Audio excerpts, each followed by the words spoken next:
ఒక మంచి అమ్మాయి ఎలా ఉండాలి సమాజంలో? ఎలాగుంటే తనకు, తన కుటుంబానికి, సమాజానికి, సంఘానికి మేలుకరం?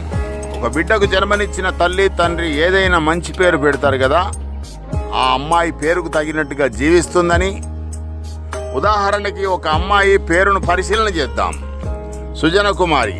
సుజన అంటే మంచి ప్రవర్తన కలిగి జీవించేది, గుణవంతురాలైన కన్య, మంచితనం గలది, వివేకవంతురాలైన కన్య.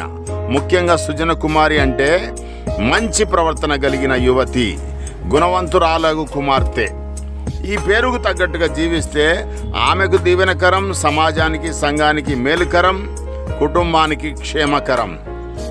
ఎలా ఉండాలి అమ్మాయి ప్రవర్తన అంటే, ఒక మంచి అమ్మాయికి బాహ్య సౌందర్యం, బాహ్య శరీరం ముఖ్యం కానే కాదు, కానీ ఉత్తమమైన గుణం కలిగి, ఆత్మవిశ్వాసం కలిగి ఉండాలి. మంచితనంగా ఏ పని చేసినా ఆత్మవిశ్వాసంతో, శక్తి లోపం లేకుండా శక్తి కలిగి చేయాలి. వివేకవంతులుగా ఉండాలి, జ్ఞానవంతులుగా ఉండాలి.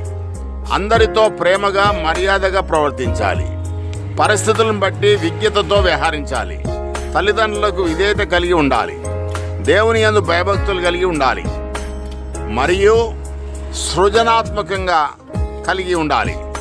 తనను తాను గౌరవించుకుంటూ ఆత్మగౌరవాన్ని కాపాడుకోవాలి. చదువుపై దృష్టి పెట్టి లక్ష్యాలను నిర్దేశించుకుంటూ స్వశక్తితో నిలబడడానికి ప్రయత్నించాలి, సాధించాలి. అదనపు ఖర్చులు పెట్టవద్దు. కుటుంబ ఆర్థిక పరిస్థితులను అర్థం చేసుకోవాలి. మాట ఆచి చూచి మాట్లాడాలి. లోపాలుంటే సరిదిద్దుకోవాలి. మంచి పోషకాహారం తీసుకోవాలి.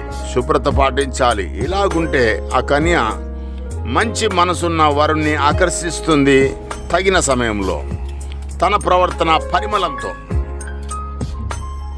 కానీ ఈనాటి సమాజంలో ఈ గుణాలకు విరుద్ధంగా వారు వేసుకునే వస్త్రధారణ మహా చెడ్డ స్వభావానికి మూలంగా ఉంటుంది.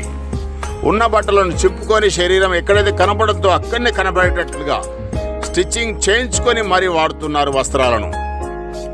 ఆదర్శవంతమైన మంచి సమాజం కోసం మారాలి యువతులు.